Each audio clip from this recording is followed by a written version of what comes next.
ሰላም ጤና ይስጥልን በመላው ዓለም የምትገኙ የተወደዳችሁ የሮሃ ቲቪ ተከታታዮች የሚያዝያ 8 2018 ዓ.ም የምሽት ዜናዎችን ይዘንላችሁ ቀርበናል። አሁን ከንጋቱ 11 ሰዓት ነው የሚለው የቴዲ አፍሮ ኢትዮሪካ አልበም የቤተ መንግስቱን ግንብ ሲያናውጥ አገዛዙ በከፍተኛ የስነ ልቦና ሽንፈት ውስጥ መውደቁ ተገልጿል። በሰፊው ዳሰነዋል። በራያ ግንባር ፋኖ ከመከላከል ወደ ማጥቃት በመሸጋገር በመቶዎች የሚቆጠሩ የአገዛዙን ወታደሮች በመደምሰስ ቁልፍ ስትራቴጂካዊ ቦታዎችን በቁጥጥር ስር አውሏል። የግንባር መረጃ ይዘናል። በጉራጌ ዞን አገዛዙ ከፍተኛ መኮንኖች ተለይቶ የተረሸኑበት ክስተት አገዛዙ የራሱን አባላት እንኳን መጠበቅ ያቃተው የወደቀ መንግስት መሆኑን አረጋግጧል። ሰሙታላችሁ። የኤርትራና የግብጽ አዲስ ስትራቴጂካዊ ጥምረት በ4 ኪሎ ላይ ያለውን ዲፕሎማሲያዊ ማጥ ይበልጥ አጥብቦታል ተብሏል። ቀጠናዊውን መረጃ ይዘናል። አሜሪካ በኒውክሌር ጉዳይ ለኢራን የመጨረሻ ማስጠንቀቂያ ሰጠች። መሳሪያችንን አቀባብለን ትዕዛዝ እየጠበቅን ነው ሲሉ ወታደራዊ አዛዦቹ ተናግረዋል። ውድ አድማጭ ተመልካቾቻችን አብራችሁ ልትቆዩ ከፈቀዳችሁ እነዚህ መረጃዎች በዝርዝር የምናሰማችሁ ይሆናል። የሮሃ ቲቪ ወቅታዊና ሀቀኛ መረጃዎች እንዲደርሷችሁ ቻናሉን ሰብስክራይብ፣ ላይክ እና ሼር በማድረግ አሁኑኑ ቤተሰብ ይሁኑ።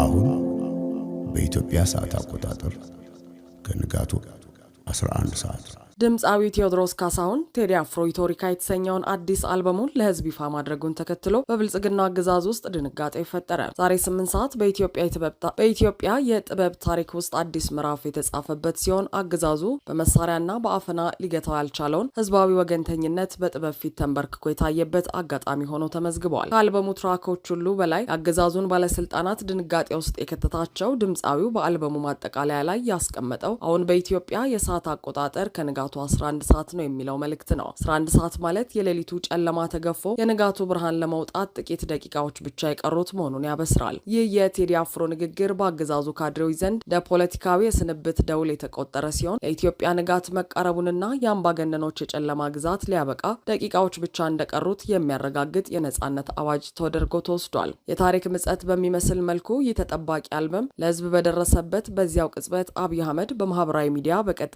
ስርጭት ብቅ ብለዋል። የብልጽግናው አለቃ የውር ድንብራቸውን በጩኸት አትጥሉኝም ሲሉ ሲፎክሩ ተደምጠዋል። ቴዲ አፍሮ በለሰለሰ ዜማና በጥልቅ የታሪክ ስንኞች አገዛዙን የሐሰት ትረካ ግንብ ሲንድ፣ በአንጻሩ የአገዛዙ መሪ አንወድቅም በሚል ራሳቸውን ሲያጽናኑ መታየታቸው አገዛዙ በምን አይነት የስነ ልቦና ሽንፈት ውስጥ እንደሚገኝ ትልቅ ማሳያ መሆኑን የፖለቲካ ተንታኞች ገልጸዋል። አትጥሉኝም የሚለው ጩኸት ጥበብ የህዝብን ልብ ቀድማ መቆጣጠሯን ተከትሎ የመጣ የቤተ መንግስት ዋይታ ሆኖ ተቆጥሯል። ድምፃዊው ዳስጣል በተሰኘው ትራኩ ላይ ወይድ አንተ አትነግረኝም ማንነቷን ምጥ አታስተምርም ልጅ እናቷን በሚለው ስንኙ አገዛዙ ላለፉት 8 ዓመታት አዲስ ታሪክና ማንነት ለመጫን የሚያደርገው ሙከራ ወይድ በሚል ጠንካራ ቃል አፈር ከድሜ አብልቶታል። ወይድ አንተ አታስቆጥረኝም ደማጥንቴን የሚለው መልእክቱ አገዛዙ ህዝቡን በዘርና በጎሳ ለመከፋፈል የሚጠቀምበትን የሂሳብ ስሌት ሙሉ በሙሉ ውድቅ የሚያደርግ ነው። በተለይ ባንዲራውን ወደ ላይ አንሳው በማለት ደጋግሞ ያቀረበው ጥሪ በአገዛዙ ካድሬዎችና የደህንነት አባላት አረንጓዴ፣ ቢጫ ቀይ ሰንደቅ ዓላማ ሲዋረድና ሲቀደል ለኖረው ህዝብ ትልቅ ካሳ ሆኗል። እንዴት አቀርቅሬ ባንዲራዬን ላንሳት የሚለው ስንኝ ህዝቡ በገዛ ሀገሩ በባንዲራው ምክንያት የደረሰበትን ውርደትና ያንን ውርደት እንደማይቀበለው የሚያሳይ የእምቢተኝነት መግለጫ ነው። ቴዲ አፍሮ በግጥሞቹ ውስጥ በፍቅር ጠርተው ከዳር እስከ ዳር መሀል ገቡና አቆሙን ከዳር በማለት አገዛዙ መጀመሪያ ወደ ስልጣን ሲመጣ የተጠቀመበትን የመደመርና የፍቅር ጭምብል ገልጦታል። ይህ ስንኝ አገዛዙ ስልጣን ላይ ከወጣ በኋላ ህዝቡን እንዴት አግልሎና በቁም ገድሎ የራሱን አምባገነንነት እንደገነባ የሚመሰክር ሲሆን በተለይ አዲስ አበባን የሁሉ አይደሉ የመላው ሀገሩ ማለቱ አገዛዙ ከተማዋን የአንድ ወገን ብቻ ለማድረግ የሚሄድበትን መንገድ በይፋ የሞገተበት ሆኗል። ኢትዮሪካ ለብልጽግና አገዛዝ የስንብት ደውል፣ ለኢትዮጵያ ህዝብ ደግሞ የታሪክ ትንሳኤ ሆና መጥታለች። አገዛዙ ባለስልጣናት የግል ጣቢያዎች የቴዲን ድምፅ እንዳስተነፍሱ ማነቆ ቢፈጥሩም የህዝቡን ልብ ግን ሊቆጣጠሩ እንደማይችሉ በተግባር ታይቷል። ከንጋቱ 11 ሰዓት ነው የሚለው ድምፅ በአዲስ አበባና በየክልሉ ጎጆዎች ውስጥ ሲያስተጋባ አምባገነኖች የብርሃኑን መውጣት በመፍራት በጨለማ ጩኸታቸውን እያስተጋቡ ውለዋል።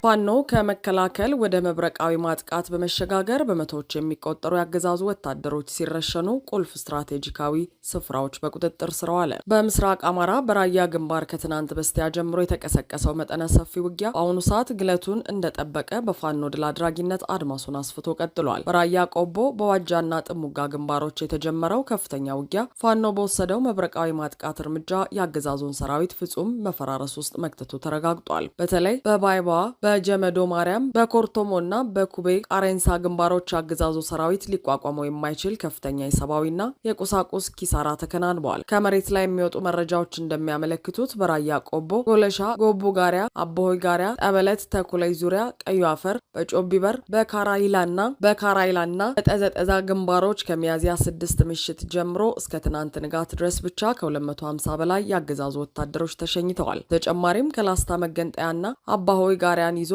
እስከ ግዳን ምላሽ ድረስ በተደረገ ብርቱ ተጋድሎ 100 በላይ ያገዛዙ ወታደሮች አስክሬን ተቆጥሯል። አገዛዙ ሲሸሽ በተሽከርካሪ ጭኖ ከወሰደው የሙትና የቁስለኛ ብዛት ውጪ በመሬት ላይ የተረሳው አስክሬን ቁጥር ብቻ የአገዛዙን ሰራዊት መፍረክረክ ቁልጭ አድርጎ የሚያሳይ ሆኗል። በቦታ ማርያም፣ ኩቢ ቀረንሳ፣ ኮባ መንደርና ቀዩ ጋሪያ አካባቢዎች የተረፈው የአገዛዙ ቅሪት ኃይል የጓዶቹን አስክሬን እንኳን ማንሳት ሳይችል ጨርቄን ማቄን ሳይል ለነፍሱ በመሸሽ አካባቢውን ለፋኖ አስረክቦ ወጥቷል። ውጊያውን በመከላከል የጀመረው ፋኖ በአጭር ጊዜ ውስጥ ወታደራዊ ስልቱን በመቀየር ከመከላከል ወደ ማጥቃት በመሸጋገሩ የአገዛዙን ኃይል ስቦ በመምታት የውጊያ የበላይነቱን እንዳስጠበቀ ይገኛል። ቁልፍ ወታደራዊና ስትራቴጂካዊ ስፍራዎች አሁን ላይ ሙሉ በሙሉ በፋኖ ቁጥጥር ስር መግባታቸውን የገለጹት የራያ ግንባር ዘጋቢዎች የአገዛዙ ሰራዊት የተገደሉበትን አባላት አስከሬን እጥፍ በሚሆን መልኩ በተሽከርካሪ ጭኖ ወደ ቆቦ ከተማና አካባቢው በመሸሽ ላይ መሆኑን መረብ ሚዲያ ዘግቧል።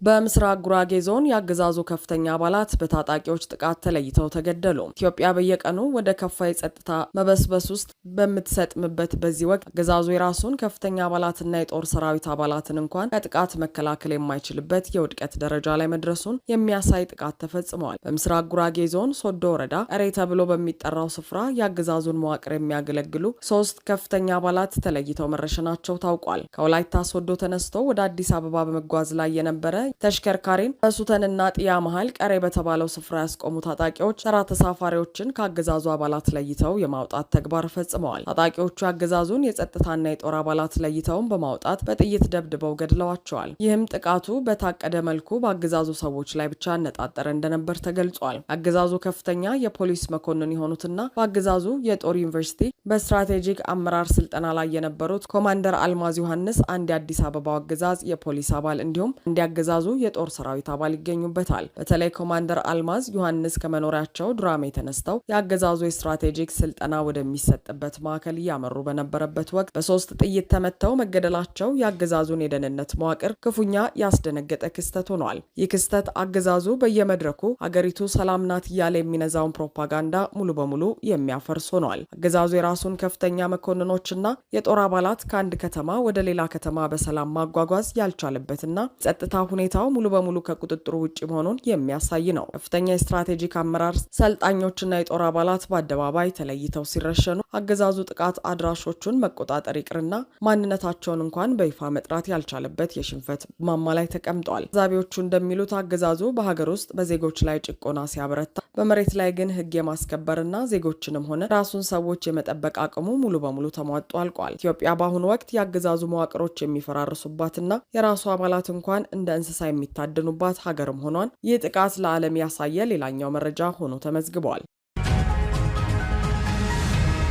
ኢትዮጵያ በቀጠናው የነበራትን ዲፕሎማሲያዊ የበላይነት አጥታ በጎረቤቶቿ የምትገለልበት አዲስ ምዕራፍ ላይ ትገኛለች ተባለ። ትናንት የኤርትራ ከፍተኛ የልዑካን ቡድን በካይሮ ያደረገው ይፋዊ ጉብኝት የ4 ኪሎ አገዛዝ በቀጠናው የገባበትን የዲፕሎማሲ ማጥ ቁልጭ አድርጎ ያሳየ ክስተት ሆኖ ተመዝግበዋል። ከጥቂት ዓመታት በፊት የሰላም ኖቤል ያስገኘውና የአፍሪካ ቀንድን አዲስ መልክ ይሰጣል ተብሎ የታሰበው የኢትዮጵያና የኤርትራ ወዳጅነት ዛሬ በአገዛዙ ግትረኝነት ምክንያት ወደ ከረረ ጠላትነት ተቀይሯል። የኤርትራው ፕሬዝዳንት ኢሳያስ አፈወርቂ ቅርብ አማካሪያቸውን አቶ ሀጎስ ገብረ ሕይወትንና የንግድ ሚኒስትሩን ወደ ካይሮ መላካቸው አስመራ ከ4 ኪሎ ጋር የነበራትን ግንኙነት ሙሉ በሙሉ ቆርጣ አዲስ ስትራቴጂካዊ ወዳጅ ማግኘቷን ለዓለም ያበሰረችበት ነው። ይህም አገዛዙ በሰሜን በኩል የነበረውን ብቸኛ የዲፕሎማሲ መስመር ማጣቱን ያረጋግጣል። ግብጽ በአባይ ግድብ ጉዳይ ላይ ከኢትዮጵያ ጋር ያላት ድርድር ከቆመ በኋላ የቀጠናውን ኃይል አሰላለፍ ለመቀየር ስትሰራ ቆይታለች። አሁን ኤርትራን እንደ ዋነኛ የስትራቴጂ አጋር ማግኘቷ በአገዛዙ ላይ የሚደረገውን ዲፕሎማሲያዊ ጫና ወደ አዲስ ምዕራፍ ያሸጋግረዋል። ግብጽ ለኤርትራ ሉዓላዊነትና ግዛታዊ አንድነት የምትሰጠው ዋስትና አገዛዙ በተደጋጋሚ ለሚያነሳው የባህር በር እናስከብራለን የሚል የጦርነት ዛቻ የተሰጠ ቀጥተኛ ምላሽ ነው። አገዛዙ በዲፕሎማሲው መድረክ ማሳመን ሲገባው በዛቻና በፉከራ መጓዙ ሀገሪቱን በቀጠናው ባይተዋር አድርጓታል። የልኡካኑ በካይሮ መገኘት ከኢኮኖሚ ባለፈ ግልጽ የሆነ ወታደራዊና ደህንነት ነክ ፋይዳ አለው የተባለ ሲሆን ግብጽ በሶማሊያ ወታደራዊ ሰፈር ለመመስረት በምትንቀሳቀስበት በዚህ ወቅት ኤርትራ ደግሞ የቀይ ባህርን መተላለፊያ የምትቆጣጠር ሀገር መሆኗ በ4 ኪሎ ላይ የሚደረገው ዲፕሎማሲያዊ ከበባ ተጠናቋል ማለት ይቻላል። አገዛዙ ከሶማሊላንድ ጋር በፈጠረው ውዝግብ ምክንያት ከሶማሊያ ጋር መጋጨቱ ግብጽና ኤርትራ በደቡብም በሰሜንም እንዲከቡት ምቹ ሁኔታ ፈጥሯል። ይህ አገዛዙ የለብለብ ዲፕሎማሲ ውጤት ሀገሪቱን ያለ አንዳች ወዳጅ አስቀርቷታል። በካይሮ የተጀመረው የ3 ቀን ውይይት አገዛዙ በቀጠናው የነበረውን የመሪነት ሚና መነጠቁን ያረጋገጠ ነው። አምባገነንነት በሀገር ውስጥ በዜጎች ላይ ጭቆና ሲያበረታ፣ በውጭ ግንኙነቱ ደግሞ እውቀት በጎደለው አካሄድ ሀገርን ያዋርዳል። ዛሬ ኢትዮጵያ በዲፕሎማሲው መድረክ የደረሰባት ውድቀት በ4 ኪሎ ያለው አገዛዝ በቀጠናው ፖለቲካ ላይ ያለው ተጽዕኖ ማክተሙንና የቀድሞ ወዳጆቹ ሁሉ ፊታቸውን ወደ ካይሮ ማዞራቸውን የሚያሳይ መራራ እውነት ሆኗል። አሜሪካ ኢራን በኑክሌር ጉዳይ ከስምምነት ላይ ማትደርስ ከሆነ ጦሯ የማጥቃት ዘመቻ ለመጀመር ዝግጁ መሆኑን ገለጸ። የአሜሪካው መከላከያ ሚኒስትር ሄግሴት አሜሪካ ማንኛውንም ትዕዛዝ ለመፈጸም መሳሪያዋን አቀባብላና ለመሄድ ዝግጁ ሆና እየጠበቀች መሆኑን ተናግረዋል። ኢራን የኑክሌር ጦር መሳሪያ እንዳይኖራት የማረጋገጡ ስራ በጥሩ መንገድ ካልሆነ በከባድ ሁኔታ እንደሚፈጸም ሚኒስትሩ አጽንኦት ሰጥተዋል። በተጨማሪም በሆርሙዝ ወሽመጥ ላይ የተጣለው የእንቅስቃሴ ገደብ እስካሁን እየተተገበረ ያለው በአሜሪካ ጦር ከ10 በመቶ ባነሰ አቅም መሆኑን ገልጸው ኢራን በንግድ መርከቦች ላይ ጥቃት ለመሰንዘር ማቀዷን የባህር ላይ ውንብድና ሲሉ ኮንነውታል። የፔንታጎን የጋራ ወታደራዊ አዛዦች ሊቀመንበር ጄኔራል ዳን ኬን በበኩላቸው የአሜሪካ ጦር የማጥቃት ዘመቻውን ለመቀጠል በቅጽበታዊ ትዕዛዝ ዝግጁነት ላይ መሆኑን አረጋግጠዋል። እስካሁን ባለው ገደብ 13 መርከቦች ከአካባቢው እንዲመለሱ መደረጉን የጠቀሱት ጄኔራሉ አሜሪካ ተጨማሪ የባህር ኃይል መርከቦችን ማሰማራት እንደማያስፈልጋትም ጠቁመዋል። የአሜሪካ ማዕከላዊ እዝ አዛዥ አድሚራል ብራድ ኩፐር ደግሞ አሜሪካ የተኩስ አቁም ጊዜውን ስልቶቿን ለማስተካከል እየተጠቀመችበት መሆኑን ገልጸው እስራኤል በቀጠናው የአሜሪካ ዋነኛ ወዳጅ መሆኗን ዳግም አረጋግጠዋል። ይህ በእንዲህ እንዳለ የፓኪስታን ልኡካን በቴህራን ለሁለተኛ ዙር ድርድር እየተነጋገሩ መሆኑ ተሰምቷል። ለ40 ቀናት የተካሄደውን ጦርነት ተከትሎ የተደረሰው የ2 ሳምንት የተኩስ አቁም ሊያበቃ ጥቂት ቀናት ቢቀሩትም ባለፈው ሳምንት በፓኪስታን የተደረገው የ20 ሰዓታት ውይይት ያለምንም ስምምነት መጠናቀቁ ይታወሳል። በመጪው ጊዜ አሜሪካና ኢራን ወደማይቀረው ሰፊ ጦርነት ያምራሉ ወይስ በተመጠነ ግጭት ውስጥ ይቆያሉ የሚለው ጉዳይ ከፍተኛ ዓለም አቀፍ ትኩረትን ስቧል። አድማጭ ተመልካቾቻችን የሰዓቱ የሮሃ ቲቪ ዜናዎች የተከታተላችኋቸውን ይመስሉ ነበር። አብራችሁን ስለነበራችሁ ከልብ እናመሰግናለን። ሰላም።